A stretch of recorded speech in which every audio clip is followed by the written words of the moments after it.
ñu ngi jëm nag ci li nga xam ne mooy examen yi ma gis ne xale yi si ëpp seen parents yi dañu leen di yóbbu ñu ay ñaan est-ce que da ngay ñaan ci examen yi. damay ñaan mais ñaan yi may joxe ça ne veut pas dire que garanti naa di nga am xam nga ñaan ñiy def ci mbër ci Balla Gaye pour mu daan man su ma sangoon même su ma sangoon li mbër yi di sangu yëpp bu ma jàkkaarloo ak yow jàll daf may daan parce que du ma mbër il faut nga jàng say leçon maîtriser li ngay def nga doog a ñaanlu. est-ce am na ñoo xam ne tam dañuy bëgg am na ñoo xam ne dañuy bëgg am alal richesse ndax danga siy ñaan. richesse c'est pas n'importe qui laa koy defal. kan nga koy defal. bon su ma jàkkaarloo yow su ma xamee ne mérité nga ko ma defal la ko xam nga liy joxe richesse ñu sawarul sangu richesse fekk defarul yaramam da ngay defar yaram bi dindi cat yi takk-takk yi yi d'abord ay fétiche ay tout nga doog ba yaram bi set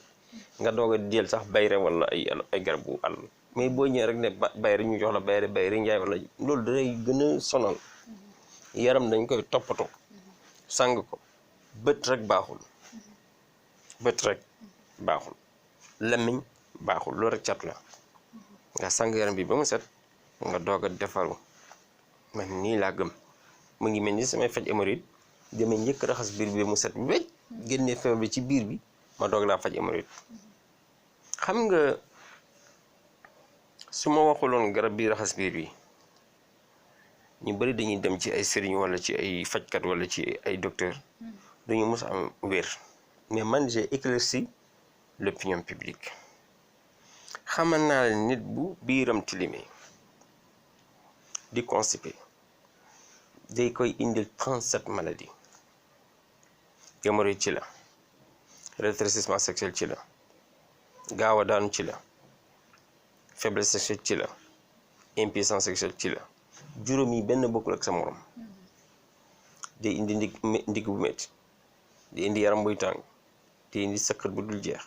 day indi ulcère day indi bët yu lëndëm day indi bopp bu métti tout le temps day indi tànk yu tàng bu yàggee day indi sax hernie discale biir mooy nit biir warul seere biir warul tëñ la plupart ci samay faj man damay njëkkee ci biir d'abord colopathie bi ñu naan fonctionnel chronique man benn yoon ngay naan garab bi nga wér 15000 lay jar hémorroïde am na ñu lay laaj 200000 te mën nañu faj man hémorroïde 30000 la mais da ngay njëkk raxas biir bi 15000 hémorroïde 30000 ça te fait 45000 en 3 semaines dootoo waxu hémorroïde en 2 semaines boo ñëwee rendez-vous da ngay tane da nga may naan macha allah su ma la da nga may naan macha allah 3 semaines 3e semaine bi meññ lépp looy faj même asthme boo koy faj jaaral ci biir bi parce que déclencheur bi foofu la biir bu tilimee ba nga am ay graisse ci biir sax day booster tension bëri nañuy paralysé nee naa la sànq biir yi ñoo am colopathie wala ñoo am hémorroïde bu yàgg interne même ñi am mauvaise haleine lu ñuy wax halitose ci hémorroïde la ci biir bu tilim la mbaq bi mooy tilim même mam boo ma lay faj halitose da ngay njëkk raxas biir bi doog a faj halitose booy faj puissance sexuelle sax dama lay njëkk raxas sa biir doog a faj puissance bi même hépatite B moo koy faj damay njëkk vider sa biir hépatite B nag je rappelle 6 mois lañ koy traité waaw après nga dem def charge virale su jeexee nga yem foofu bu desee tuuti xam naa mooy des nga def 7e et 8e mois mu jeex même ulcère il faut ma raxas biir bi d'abord man la plupart de mes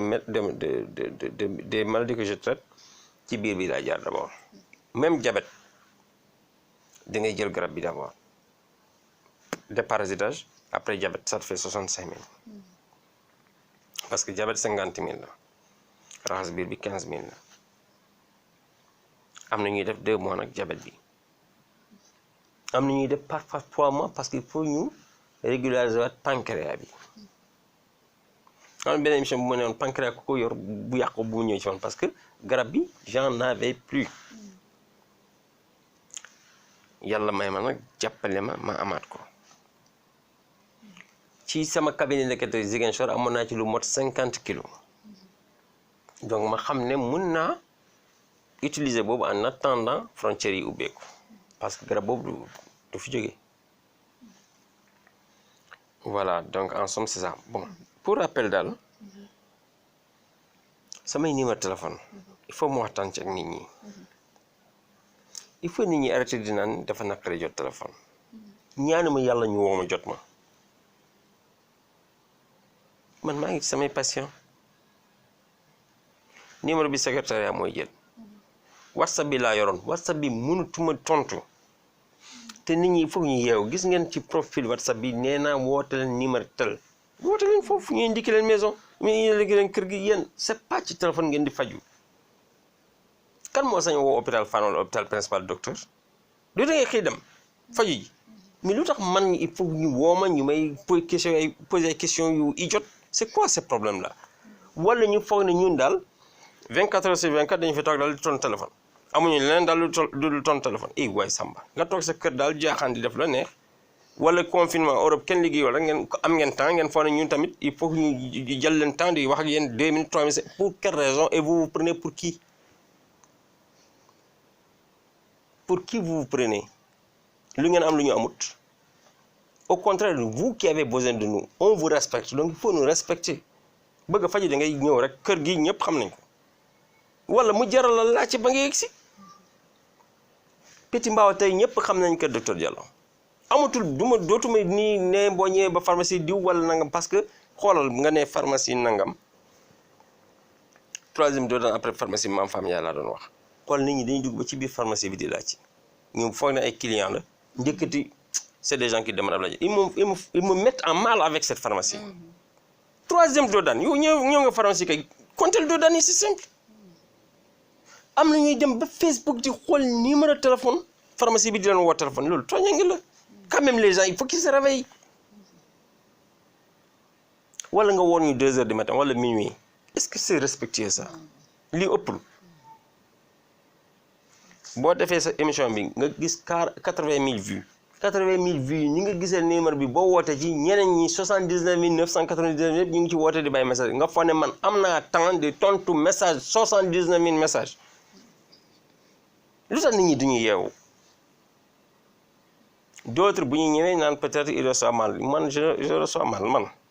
su ma doon recevoir mal ma ne ticket da ngeen di fay consultation da ngeen di fay fayloo ma kenn ticket fayloo ma kenn consultation te su may commencé ñëpp gis nañ damay naan maa ngi nii bismillah ñëw leen gis yàlla bi ne ci man ma gis yàlla bi ne ci yéen mënuma dara xaw ma dara fii bërëb Serigne Touba la képp ko aajam di faju yàlla nañu gisee képp ko aajam di faju yàlla boo duggee sax bi ñuy jàkkaarloo yàlla nañu xuloo nga dem sa yoon te léegi je formule le vœu autrement képp koo xam ne boo ñëwee ci man sa aajo di faju yàlla bu ñu gisee yàlla boo ñëw sama kër lii rek c'est simple man nekkuma fi di lekk xaalis ni wala di triande man dépassé naa foofu dépassé naa man je suis aisé déjà alhamdulillahi rabbil alamin bu fi yemoon sax mu neex alhamdulillah dóor naa samay noon bi ñu tëdd loolu pare naa ci man loolu rek laa soxloon man doomu ñaareel la xuloo rek lay def caw sa xiir non man def naa sama man li may doon def naa ko am na un con là excusez-moi du terme te déjà sant bi sax sant kilifa la mu woote numéro am sax mun naa ko joxee fii mu woo mu de secrétaire bi di naan benn femme bi may naan lu Sëñ Tuubaa amul soxla ma ko mu ne femme boobu dafa yor samay vidéo xaw ma lan où j'étais nu kooku chantage ba moo tax xoolal des idioties comme ça. ban femme la. mu ne femme boobu doon ma interview mooy Fifi bu Diaspora 221 ñu ne kooku def ma chantage bi ma ko waxee Fifi da doon ree quoi Fifi jour boobu la ñu mës a gisee bi jour boobu la ñu mujjee gis te xamuñ ils sont bêtes xamuñu yaa ngi may interroger xamuñ sax ñaata nit nekk fi xamuñu sax am na caméraman fii xam nga ils sont idiots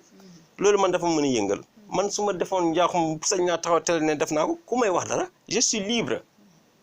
man soxlawuma pour être populaire di soxlawuma nekk xalif soxlawuma créer tarika soxlawuma dara man je vais dormir tranquille chez moi soxlawuma xëccewuma dara yàq der man bi ma juddoo ba tey ñu ngi yàq sama der defuma dara musuma feebar sax ci loolu mënu luñ ma tus man ma dem fi vodou yi nekk fi pygmé yi nekk defant ak ñoom seen lamiñ yu ndaw yi mën nañu ma yàq man booy wootee taalibe diw nga sëriñ boobu ak yàlla ni mu ko mayee boo nekkoon taalibeem xam ne doo saaga wala di fen wala di sos jullit warul sos warul fen man li ma nekk bu la déranger deewal taalal gaz nga toog ci je suis aisé mon frère yow mii j'ai même des plus proches yoo xamante ne bu ñuy saaga sax YouTube bu ñu ma bëggee saaga ci YouTube la ñuy jaar hey waay Samba yooyu yëngalu ma billaahi yëngalu ma safuma sax man ci sama dëgg laa nekk bu lu yàgg-yàgg dañuy xam loo nekk ci te man yàlla may na ma ay cadre ñooy ñëw ci man ay professeur ñooy ñëw ci man ay docteur ñooy ñëw ci man ay sëriñ ñooy ñëw ci man ay nit yu baax ñooy ñëw ci man kon sax di ñëw ci man ça me dérange pas taal bu yàlla taal la man sha ayaatihi wa man sha ankara ku mu neex nga ñëw ku mu naqari nga toog yëngaluma liggéey naa sama aduna ba ma dund 150 du incha allah dinaa lekk dinaa naan waaw ñaan naa yàlla nag 150 waaw xam nga donc nañu bàyyi yooyu boo leen gisee yàlla may ñu tey un citoyen qui soigne les colopathies qui soigne les hémorroïdes qui soigne les prostate nga dem ci urologue yi gën a fort ñu lay dafay sonde ñu lay opère jaru ko ñëwal 3 semaines bu dee prostate ba mu góom bu dee prostate bu sawlo bu dee prostate bu tàng bu dee prostate bu néew xam nga bu dee prostate bu tëj saw yi tout ça je traite te doo fay lu ëpp 40 000 boo defoon sonde sax en 2 semaines ma dindi la ko maximum 3 semaines yàlla ma ñu lii ngay faj lii hémorroïde sonal nit ñi stérilité ñàkk am doom xoolal spermogramme boo demee def sa sperme amul ay ferñeent soit que nga nekk azoospermie wala nga nekk nécrospermie wala nga nekk asténospermie wala oligospermie wala tératospermie wala hypospermie wala hyperspermie xoolal man dem la koy faj en 2 mois nga am sa maniw nga am ay millions pour mën a produire un enfant alors que ñenn ñi mënuñu ko déjà li koy créer ñu bëri xamuñu ko siti moo koy créer siti nag existe wu sax ci médecine moderne deret bi lu muy tàng mooy yàq maniw bi il faut connaître les origines pour soigner les extrêmes loolu ngay njëkk a faj d'abord defar deret nit kii ba mu set bëri na ñuy ëmb di yàqu ñaar rab la du benn rab siti dong ma ko yàq te ku am siti na bàyyi di lekk gerte poison la ci moom na wàññi jën yi na bàyyi yaboy moom wàññi xorom guddi su ma la traité nag 3 semaines ba ngay wér lu la neex lekkal siti bi bu yàggee day indi ay xasan ay heure li ngay gis picc yi wala ngay kii ñi muy génn ndox loolu siti bi dafa jur leneen ak leneen nopp yi di riir kawar gi di dagg loolu rek moo la taram doom fibrome dañuy opérer mu ñëwaat man je te traite ça dépend ci diamètre bi nga am soit 1 mois soit 2 mois soit 3 mois qui fait mieux kyste ovaire kyste ci góor hernie inguinale hernie discale hernie hiatale lépp ma koy faj fekk doo opère genou yi néew genou yi métti tànk yi tàng tànk yi néew tànk yi métti arthrose rhumatisme nerf sciatique arthrite polyarthrite rhumatoïde yooyu yëpp nit ki di ko faj au lieu ngeen soutenir ko ngeen koy jéem a yàq parce que nee naa rek Sëñ Tuubaa laa bëgg hey waay Samba. docteur da ngay faj infection. moo demal hôpital wala demal ba sonn di nga gis di nga traité ba dee man 3 semaines ma faj la ko en 3 semaines c'est fini 2 semaines sax boo ñëwee rendez-vous da nga ma naan macha allah muy infection bi muy chute bi. muy trompe bouchée bi. muy perte blanche qui pue yooyu yëpp dem koy traité trompe bouchée am na ñoo xamante ne dañ la day métti de mais man dama lay naanoo garab mu débouché la en 3 semaines infection bu góor amee bu amee partenaire il faut partenaire bi faju parce que booy faj partenaire bi fajoo boo tëddee rek moom da ngay jëlaat c'est une maladie sexuellement transmissible est-ce que xam nga même hépatite maladie infectieuse la. hépatite waaw est-ce que xam nga hépatite ak sida ñoo nuroo c'est le même virus. ok bu ñu leen nee porteur sain c'est comme bu ñu leen nee séropositif nga boobu moom lu ma ci waxul ñeneen ñi nañu noppi parce que maa koy faj nag sama domaine la di bu ñu nee nag dañ ko jàng ñoo gën a jàng billaay dañuy wax lu leen neex man ci yéen bi laa ko jëlee astafurlah néew ma nag yonent bi moom ma ko jox de damay ko jëlee ci waxu yonent bi bokk xam naa ne loolu ça existe depuis temps yenent bi moo ne woon bàyyi leen di naan di taxaw di lekkee main gauche xam nga donc jàngee naa ko ci yenent bi day joxe maladie de foie pour man donc yenent bi sallallahu alayhi wa sallam c'est le plus grand médecin néew ma moo ma jox secret faj bi de waxuma ko xam nga Sénégal loo wax na leer dama ne donc ñoom européens yi ñoo leen ko jàngal wala livre yi man ci yenent bi laa ko jàngee ci laa xam ne ne ndeket hépatite am na ci hadis boobu ñoom xamuñu ne lekkee main gauche te ñëpp ñu ngi lekkee main gauche parce que da ngay daggee couteau bi main droite fourchette main gauche nga ne nii yenent bi nee na bàyyi di lekkee main gauche di naan di taxaw di joxe maladie de foie loolu mooy hépatite donc man depuis l'an 600 xam nañu hépatite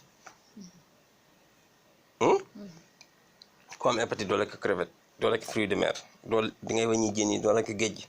doo lekk suppu kanja di ngay wàññi diwlin bàyyi beurre bàyyi fromage bàyyi mayonnaise bàyyi di lekkee main gauche di naan taxaw bu ñu la nee Petersen foofu nga war a faju parce que bis bi mu attaqué foie bi même man mënu mën a faj parce que bee bi mun na nekk tumeur fi mu nekkee deret nag ñoom mënuñ ci dara fu mu nekkee ci deret bi calme di nelaw foofu nga waroon faju balaa muy attaqué foie bi yooyu ñu naan demal 6 mois yi luy ne nga ñëw ñu xoolaat lu ñuy xoolaat xool ndax yaa ngi deelati AVC ma ne la ñi paralysé mëntuñu dox mëntuñu wax man ma leen di faj AVC nag ñaar la bu jógee ci tension bu jógee ci ngelaw seetaan ma koy faj au lieu ngeen soutenir ma au lieu ngeen jàppale ma ngeen di may jéem a yàq man dañu maa mën a yàq man sama ndey ñaanal ma sama baay ñaanal ma samay mbokk ñaanal ma sama jabar ñaanal ma samay doom kontaan ci man yow mi rama nga kontaan ci man sama ennemi bii maam jaar kontaan ci man ku jàkkaarloo man nga kontaan ci man nga ne mën nga ma yàq. Docteur Diallo est-ce que des fois doo recevoir ay menaces. menace man kenn daf maa mën a menacé man menace daf maa yëngal ñi ma xam nga moom xam nañu menace yëngalu ma pays étranger lay nekk di def lu ma neex man menace yëngalu ma de xamul lu tax ba yëngalu ma yàlla moo ne a'uuzu billahi mina shaytaani rajiim bismillahi rahim inna alladhina qaalu rabbuna allah thumma istaqaamu tatanazzalu alayhim almalaa'ika allaa taxaafu wala tahzanu wa bashiru ceux qui disent que Dieu est leur Seigneur et font de bonnes œuvres Dieu les envoie des anges n'ayez ni peur ni crainte lu may tiit dunduma ci fen ragaluma kenn ñëw ne lekk nga sama xaalis fajoo ma loolu du fi am te xam naa ne ku fi ñëw man maa ñaan Sëñ Tuubaa kuy ñëw ci man yàlla na doon yow mii yaa ko gunge ma wax la benn anecdote du ma laaj nag lu ma la wax nag laaj may certitude billaahi am na ñuy def buñ koy dinañ ko def ñoom am na ñuy def 41 sin di laaj Sëñ Tuubaa woon ma sama docteur Bakki Seydina Mohamed man la ñuy gis ñoo ma ko wax defal. def lan. 41 sin di ñu jàng ko guddi. waaw pour wér. ci seen jàngoro. am na ñett bokk. parce que ñett ña la am kenn ki Italie la kenn ki fàtte naa daal parce que y a trop de messages. ñu ne ñu tëdd gis ma. bu ñu laajee Sëñ Tuubaa moo tax mu war leen ku leen di faj yow la ñu gis. billahi ñu gis ma ñoom ñoo ko wax waxuma de boo laajee Sëñ Tuubaa da lay woon ab dajal déedéet waxuma loolu de. dañ ko def ñu gis ma. xam nga boobaa loolu lu mu lay jàngal. li nga dénkoon sa bopp Sëñ Tuubaa nangul na la ko. moo tax léegi j'évite beaucoup de choses. nee naa la taalibe Sëñ Tuubaa du tontante dafa ci yar lañ ko xamee ak dal dafa doylu dafa dal man damaa doylu damaa dal man ragalatuma dara Sëñ Fallu bu Sëñ Murtala bu Sëñ Fallu nee na bu ragal dara te gëm naa ko Mbàkke maa ngi koy nuyu au passage maa ngi nuyu madame Anta Sarr une amie une patiente mais qui est devenue amie maa ngi nuyu bon am na ñoo xamante nag mënu ma tudd seen tour mais des gens qui croient beaucoup en moi qui m'aiment beaucoup maa ngi nuyu député Awa Diop sama yaay booy ku baax koo xamante ne dama koy tere nelaw te wax dëgg yàlla daf may ñaan li ma saraxal merci maman ak ñeneen am ñoo xamante ne mënu ma leen tudd tey sama anniversaire la en plus pour dire que je remercie mes enfants ñoo xamante ne def nañ message bu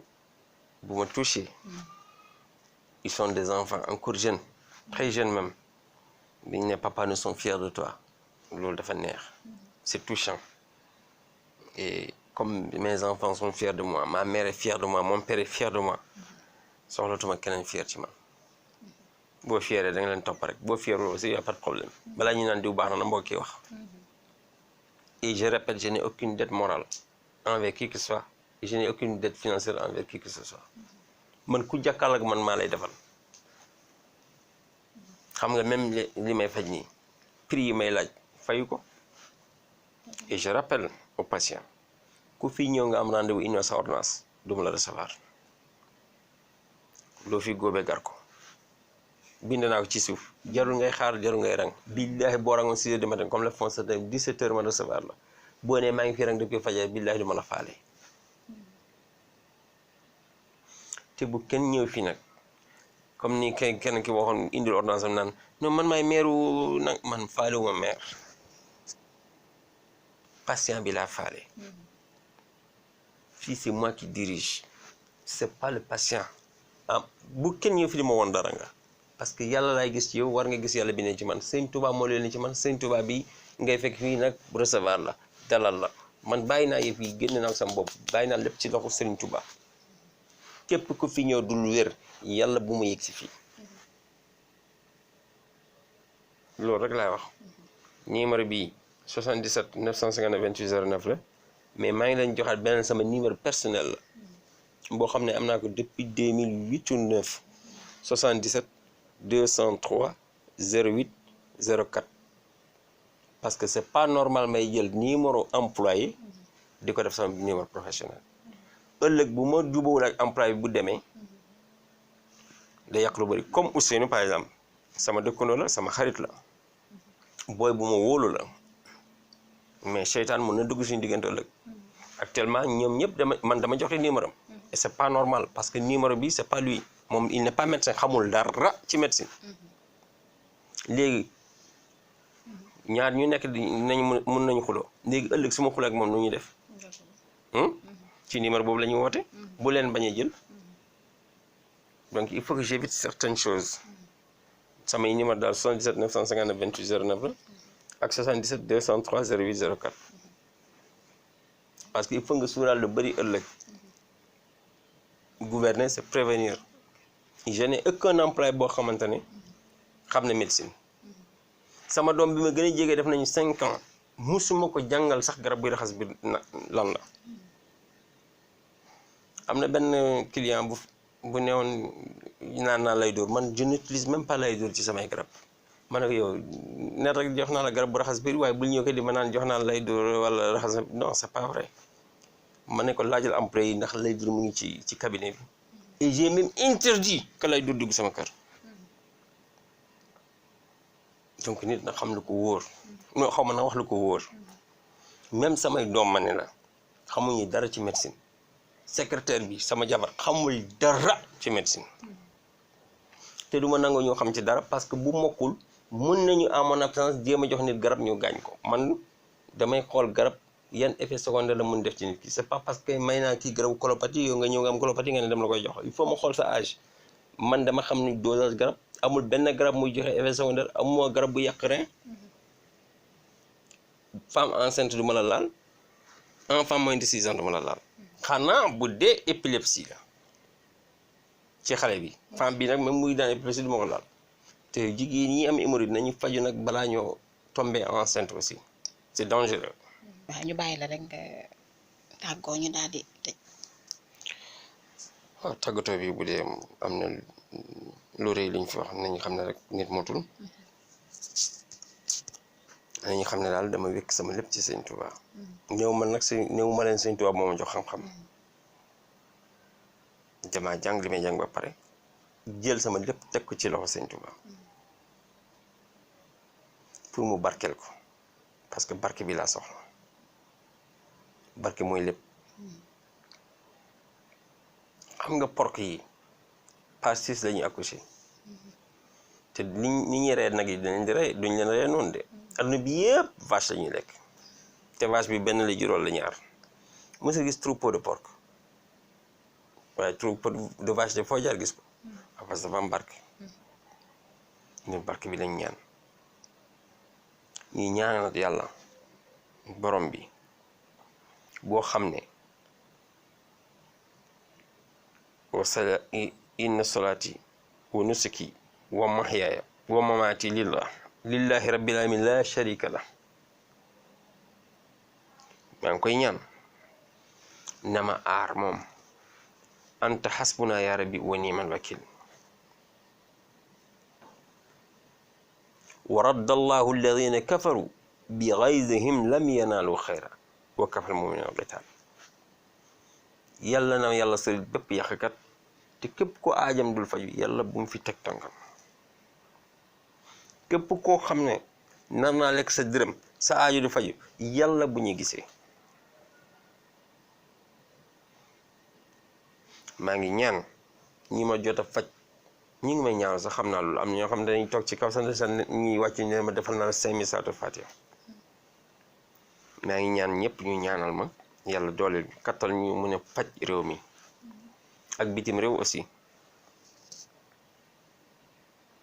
nit ñi nañu bëggante ñu muñ lante xamal leen nag na ngeen xam ne loo yéene sa mborom ci yoolee kopp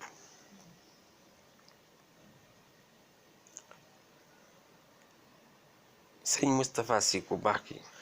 doomu sëñ Cheikh Ahmed Tidiane mos naa dégg fu muy naan boo ne baada kulli faritin ba prière boo julli nga ne wa raddallahu alladina kafaru bi gaydihim lam yanaalu xayran wa kafa muy nekk sal 12 fois lu leen nit yéene te dellu ci moom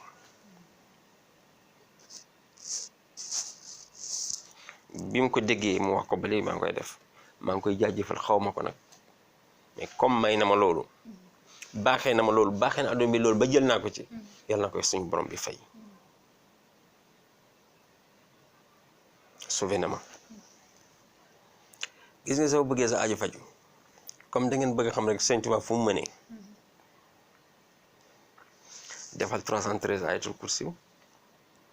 nga def ko addee yenent bi nga ne tiyaab bi may naa ko Sëñ Tuubaa nga fas ci sa soxla nga xool asalaamaaleykum wa rahmatullah